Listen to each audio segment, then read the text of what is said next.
ito ang nagpapatotoo. Nangalin! No? Na maraming magnanakaw! Alam nyo, may kaso na ba daw? Wala pa. Gusto nga ipatawag ni Dudok sa Senado eh. Ganun ba? Pwede bang siya lang, huwag tayo kasama? Gustong ipatawag nito sa Senado. Para saan? Para patunayan na ang presidente natin ay sabay-sabay bangat! Parang wala akong narinig. Na ang presidente natin ay bangat! Okay na ba siya? Akala ko iba na. Ready na ba? Kung hindi pa ready, sasayaw ulit si Doc ng chicken dance. Baka naman pwede chicken curry naman. Alam mo daw, mga kababayang maisog, nandito na ang maisog na babae na gustong manawagan sa Senado at sa Kongreso na ipatawag siya para magbigay ng salaysay na ang ating presidente sabay-sabay ay bangat! Walang iba, Miss Cathy Binag! Palakpakan niyo, tuloy-tuloy palakpak! Palakpak naman! Tumitigil yan eh, tumitigil kapag hindi tuloy-tuloy palakpak. Yan, napakaganda ni Miss Cathy. Grabe, oo. Para ako natutunaw na ice cream. Oo. Magandang gabi po! Magandang gabi po. Kamusta kayo? Ma'am, alam mo actually, kayo na pa kami ni partner Placido nagsasalita dito. Wala po kasing ganda ng ngiti nila ngayon na nakita ka. Wow! Paano yung masasabing mga bias to mga to? Yan, ang supporters ni Bibi Sara hindi bayaran. Yan, tama. Sigurado yan. At talagang nagmamahal sa bayan. Di po ba?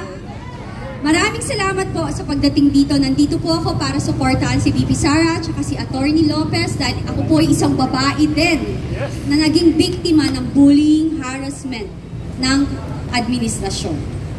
And katulad din po ng nakararami dyan na ibang biktima is hindi ho kami bayaran.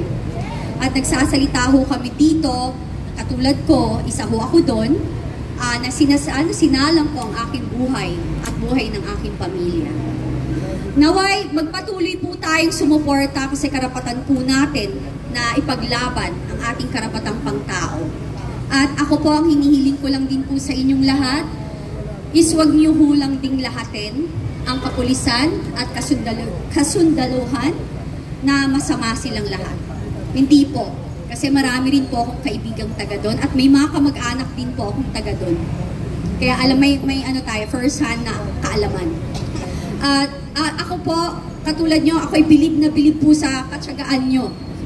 Sa, sa pagmamalasakit nyo na pumunta dito. Hindi po yan sa dami. Kundi po sa lakas ng loob, taus-pusong pakikibaka at pakikipaglaban.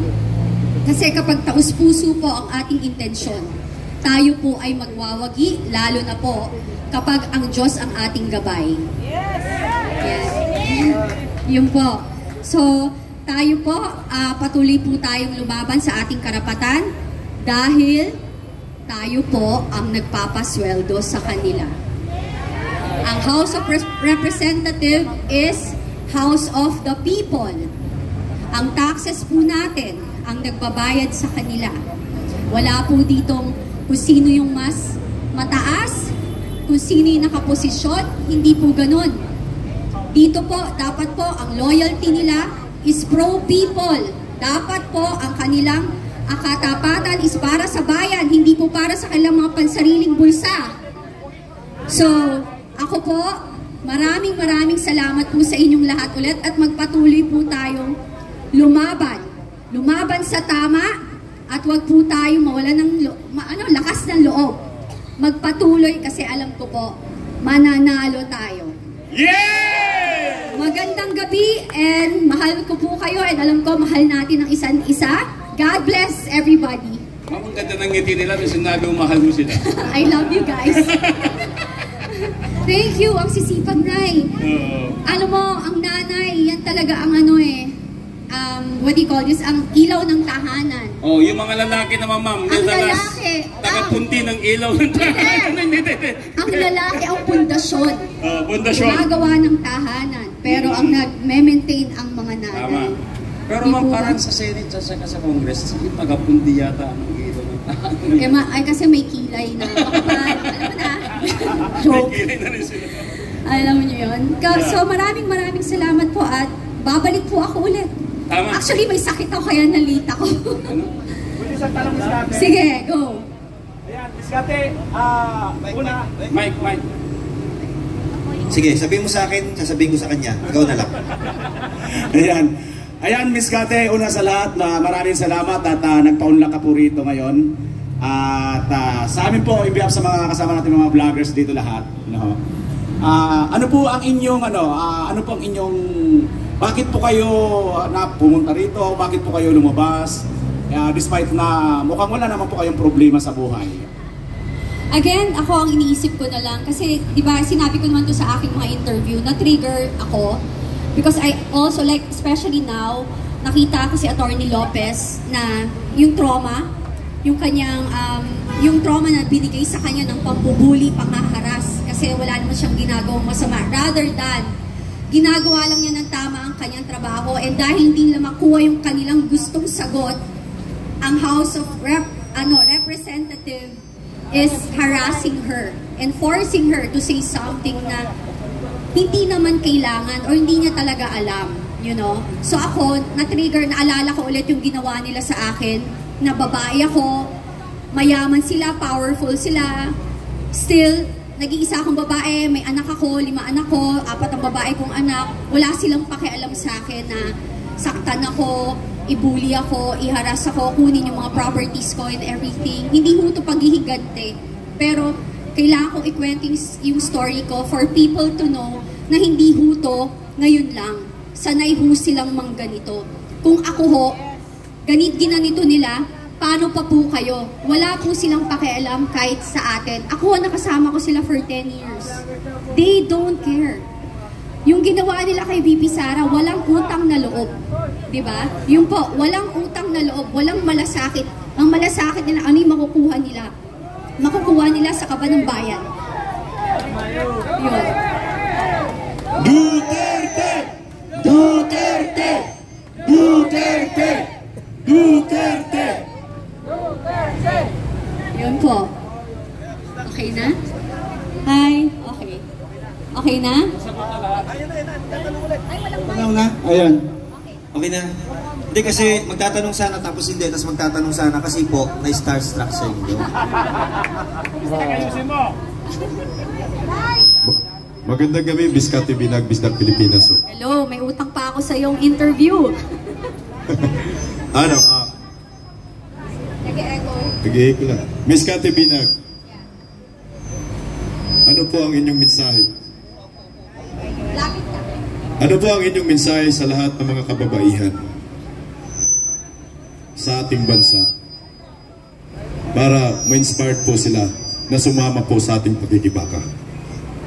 Sa akin po, sa aking kapwa kababaihan, ang akin lang masasabi is kung kayo ay may pangarap na mabigyan ng magandang kinabukasan ang iyong magiging anak at mga apo, dapat po tayo ay maging asset bilang partner or asawa ng ating mga mapapangasawa, boyfriend or everything. How? Paano po tayo magiging asset? Kailangan po tayo matutong lumaban at makibaka sa buhay. Di po ba? Matuto tayo magtrabaho. Kaya para kung ano man yung mangyari sa ating asawa, kaya nating buhayin ng ating pamilya. Ganon din po ang pakikibaka sa bansa, sa Pilipinas, sa ating bayan. Kailangan po matuto tayong ipaglaban kung ano yung tama, ipaglaban kung ano yung ating karapatang pangtao, ipaglaban natin ang ating karapatan bilang mamamayang Pilipino na nakatira dito sa Pilipinas at saka sa ating bayang mahal. Ganun lang po. Meron pa akong follow-up, Miss Kate. Ako po si BMR Channel. Ay! May utang din. Miss Kate, kahapon po nung napanayan po namin si Senator Bato de la Rosa with Yumi Santiago, ang isa rin po sa biktima, at nagpapasalamat sa programa ni Tatay Digong na War on Drugs because yung kanyang mga kamag-anak ay nagbago po. Miss Kate Binag, kayo po, kung sakasakaling magtuloy-tuloy po ito ang investigasyon, makikiisa po ba kayo sa panawagan na lumabas din ang mga biktima po nitong mga illegal na mga droga? Dapat po, Duterte!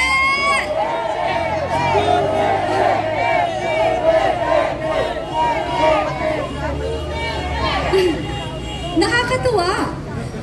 Opo, makikiisa ako kasi ang pangit pong ang ginagawa nila ngayon is pinagtatanggol po nila ang mga pushers at saka mga drug addict and convicted criminals. Perfect example is di ko nga matawag na congresswoman si Castro.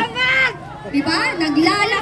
Naglalakad na convicted criminal. Tapos etong ating mahal na lawyer na nagtatanggol sa mga IPs, nagtatrabaho ng malinis, gusto nilang ipakulong wala man lang kakaso-kaso.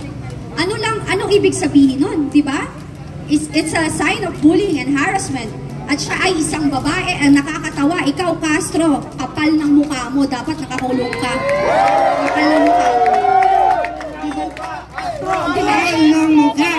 Kapal ng mukha. Di ba? Kapal ng mukha. Kasi dapat, ang akala ko ba, ang kaliwa is pinagtatanggol niya ang mamamayang Pilipino. Bakit siya sinisira niya or binababoy niya, mga tao na walang kalaban-laban at normal lang at walang posisyon, Then ako, lalaban talaga ako kasi kailangan malaman nila sa mga biktima.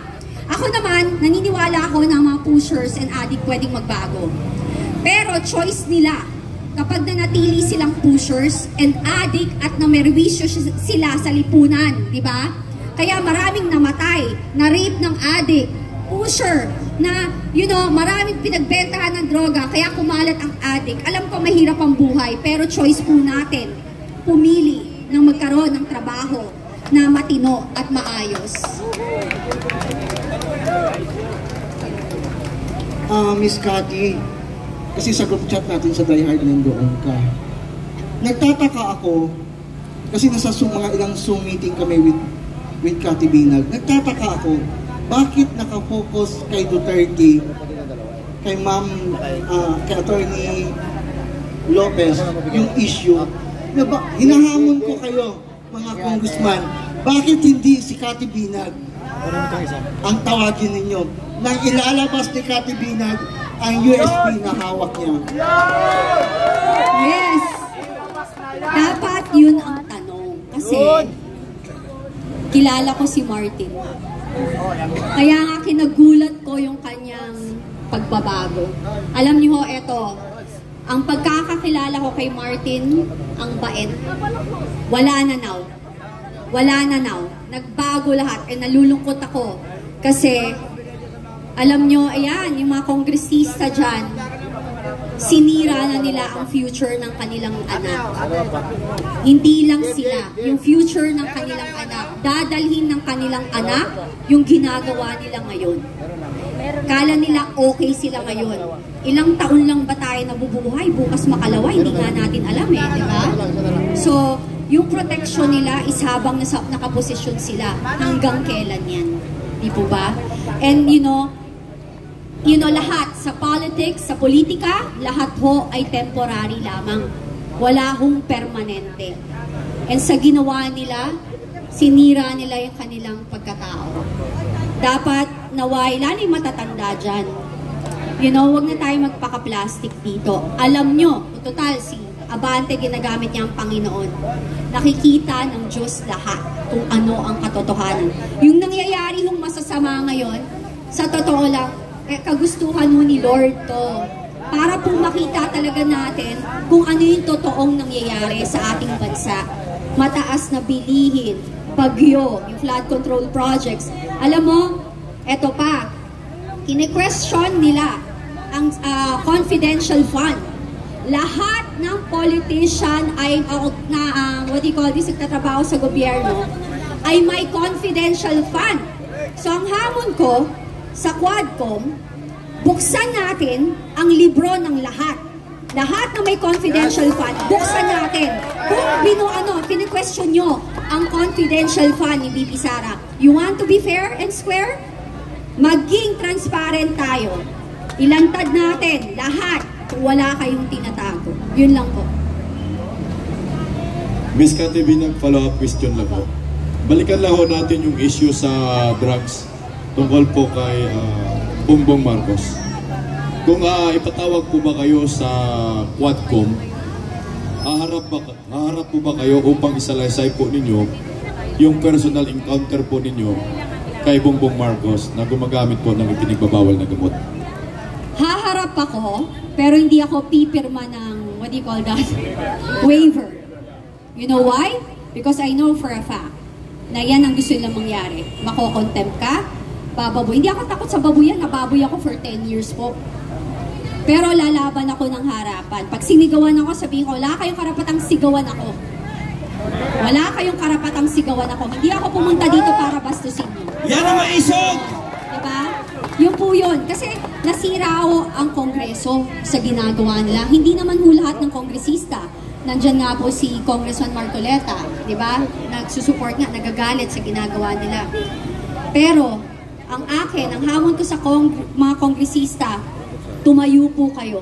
Magkaroon ho kayo ng backbone at mga bayag. Sa mga kababaihan, maging babae ho kayo. Total, ina ho kayo ng tahanan, ate kayo. Tingnan nyo ho nangyari kay Atty. Lopez. Tingnan nyo nangyari kay Atty. Lopez. Imagine nyo, kung nangyari yan sa mga kapatid nyo, nanay nyo, ate nyo, tita nyo, kamag-anak nyo, mahal nyo sa buhay, anong gagawin nyo? Tapos kine-question nila, tinatawag nila si VP Sara na may tama sa utak, hindi kalmado. Kahit sa akin mangyari yan. Kasi ang problema, ang mainstream media, hindi nila nilalabas ang kabuuan ng storya. Diba? Kaya yan ang problema. Hindi lahat nila nilalabas. Yung story, we were there. Ang sabi niya, diba? Ang nangyari sa kanya, nasa Zoom tayo eh. Nag-collapse na si Atty. Lopez, hindi na siya kumikibo. They were asking for help. It took 2 hours for them na papunta, na may papuntahin. May doktor doon, ayaw papasukin. So ano gusto niyong maramdaman ni VP Sara? Isang kaibigan yan.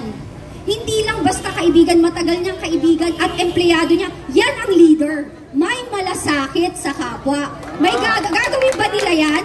Babantayan ba nila? Babantayan ba nila yan? Hindi. Yung trauma na ginawa, sabihin nga drama, gusto ko nga po, sana magsalita yung nanay ni Atty. Lopez. Sana po magsalita. Hindi nyo maintindihan kasi may pera kayo, mayaman kayo, you think you're powerful. Wala akong pinaka-powerful dito sa buong mundo kundi ang Diyos. Kaya kayo lahat tatamaan na kayo ng latigo ng Panginoon. Yun lang po. Miss Katibinag, final question na lang po. Last na lang. Nung na-interview po kayo ni Maharlika, ang sinabi nyo na meron kayong hawak na USB kung saan ikwento mo lahat yung pagkakilala at pagsasama ninyo ng dati ninyong boyfriend. Kasama po si First Lady Alisa Aranita at saka si Bongbong Marcos. Kailan nyo po yan ilalabas? Meron na may hawak, lalabas na yan soon. Yun lang. Simpleng sagot. Last question, Miss Cathy. Kaya, yun sa mga nagko-call na ilabas ko na, let me do give me my time. Yes. Hindi ho tayo pwedeng magpadalos-dalos. Alam niyo yun? A friend of mine even told me, yung hawak mo, Cathy, can put this administration down. So yung sinabi niya, kaibigan ko yan sa Congress. So ako, gusto natin, dati pa natin gustong ilabas, pero meron nang may hawak. Okay. So last question, Miss Cathy Binag. Galing po ito, walang iba kundi kay Placido Veloso po. Okay, Placido. Ay, Miss Cathy, magandang gabi po. Magandang gabi. Alam niyo mga kababayan, dahil po sa tapang ni Miss Cathy Binag, palakpakan muna po natin na siya ay lumantad kahit na po ang kalaban ay isang presidenteng bangag. Lumantad po siya, nagpaliwanag, siya po ay naka-impluwensya ngayon at nakakuha ng inspirasyon ang mga biktima ng droga. At meron na pong isang sumabay kay Miss Cathy Binag. Yan po ay nagngangalang si Miss Yumi Santiago na aking kababayan sa Bataan. Maisog din po siyang lumabas at nagsiwalat kung ano ba ang buhay ng isang naging biktima ng droga. Ang tanong, Miss Cathy Binag, Ano? Kung sakali ba na mas marami pang may inspire sa inyong matapang na paglantad at kayo ay hikayating pangunahan na magsilabas at manawagan sa ating gobyerno ng isang masusing investigasyon, titindigan nyo ba ang mga biktima ng illegal na droga? Sa tingin mo ba, Placido, hindi ko titindigan? Sasagutin ko na yan. Oo! Yes! Nananawagan ako sa kapwa ko, biktima, pamilyang na biktima ng mga gumagamit ng droga, namatayan dahil pinatay ng adik, namatayan dahil pumasok sa pagbebenta ng droga ang kanilang kapamilya, ang mga nabiktima ng mga adik na nahagahasa, naharas, at nasira ang mga buhay dahil sa pagdodroga, sabayan niyo po kami. Nandito po ako, tutulungan ko po kayo. Kahit maghirap ako. Palapakan po natin si Miss Cathy Binag.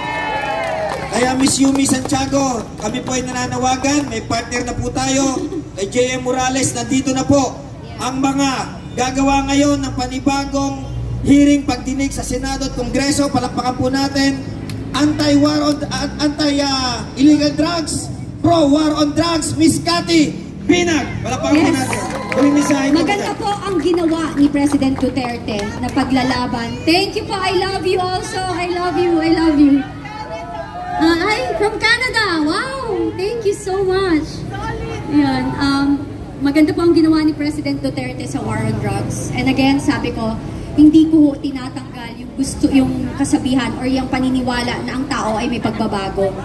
Pero, nung panahon na yon, those are the safest year of our lives. Kasi, takot po ang tao. Ultimong politician, takot magnakaw. Ang military, talagang ang dignidad nila, mataas ang kapulisan.